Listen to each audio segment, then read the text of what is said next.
All right, my friend, economist Jason Furman writes in the Wall Street Journal, the scariest economic paper of 2022 this year, the scariest paper. And what he's saying is, briefly, in order to get inflation down to 2%, the unemployment rate is going to have to go to 6.5% for 2 years. Right now, unemployment is about 3.5%.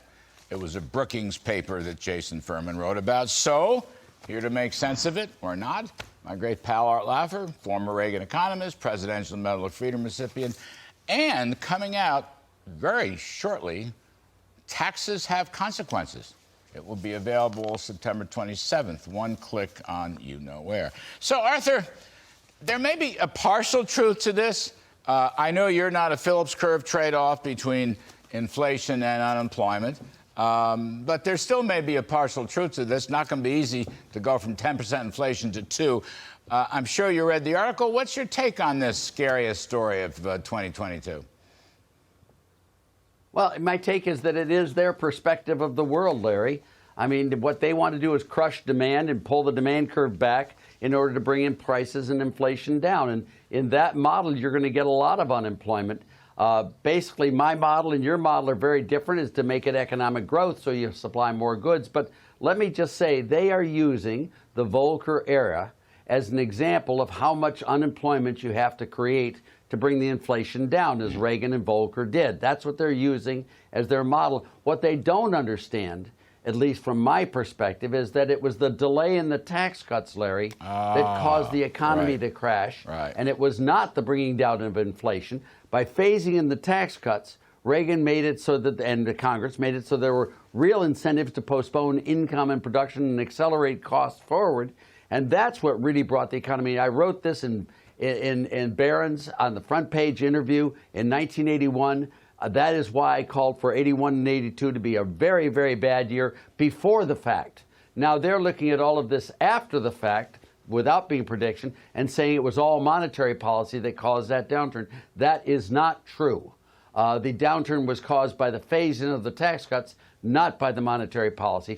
My view of the world, Larry. No, I hear you. And look, I agree with you, supply-side view. It is interesting. I mean, Jason Furman is, first of all, a good guy, and second of all, a smart guy. Good guy, yes. Yes. He doesn't really have any supply side in his model. I'm not sure. He kind of was in favor partially of the corporate tax cut. He didn't want to go as far as we want to go. But a bigger issue, Art, you're sitting here. Let me just read a couple things. You know this, but I'll just go through it. The Atlanta Fed's wage tracker, wages are rising 6.7%. If you go to the Cleveland Fed, it's kind of interesting, this median CPI, that's right smack in the middle, 6.5%. The trimmed 16% trimmed mean, they take off the top 8 and the bottom 8 outliers. Inflation is 7%. So you got, let's say, 7% inflation, nearly 7% wages. Even if the Fed takes up the Fed funds rate from 2.25 to 3.25, you're still going to have very negative real rates. And the question is, can we avoid, for all the wrong or right reasons, a big jump of unemployment and a recession if the Fed gets the inflation rate back to 2%? Can we avoid that kind of unemployment problem?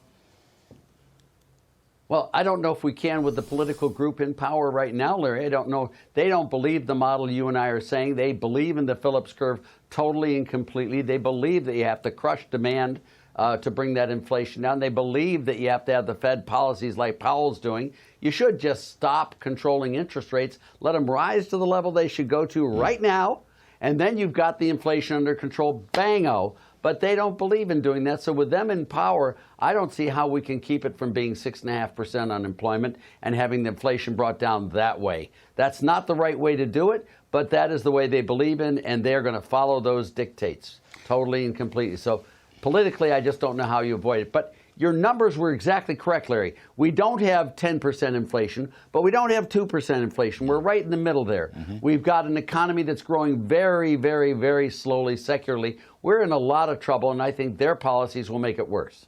Yeah, because you need the White House to cut the regulations again and you need the White House to propose, develop, and get tax cuts passed. So, the Congress can stop the bad stuff. The cavalry's coming. I think you can take both houses. They can stop the bad stuff. But it's very hard to pass good stuff. And, all right, on that point, look, you mentioned that we're in this low-growth cycle. We don't have to be. It seems to me with optimal supply-side, market-oriented, why can't we go back to the 3.5% growth that prevailed from the end of World War II to the year 2000? I mean, why should we settle for 1 or 2% when the whole history of this country is really 3.5%? Why don't people talk about that?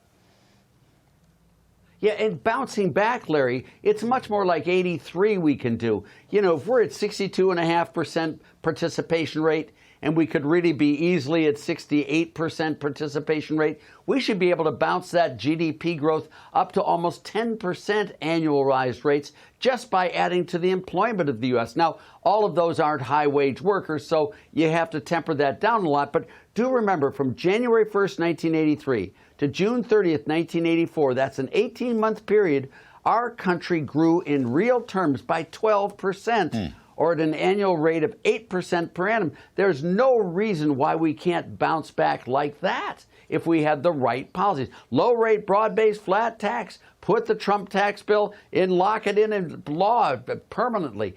All these things, get rid of a lot of the anti-growth regulations. We can do it, and Larry, we can really do it, but we do need the president. And we do need Congress, and Congress is not the Congress of 1985 and 1986. There is no willingness on the Democrats to vote for pro-growth policies today. Maybe in the future it will happen, but not today. Art, I was there in that 10% growth period. Me too. And you were there, too. In fact, I was economics deputy in OMB, but you had more influence on Reagan than I did. But at least we were there. We know it can happen. We saw it. In our lifetime, we saw it. We should have that optimistic point of view. Anyway, the truth is, when you were there at the OMB, you did a lot better job than I did when I was at the OMB under Nixon. I caused the world to collapse. You caused it to boom. Congratulations. I learned lessons from you, Larry. No, you didn't. I learned them from you. Anyway, the great Art Laffer, the biggest economic story You have a of the great year. day.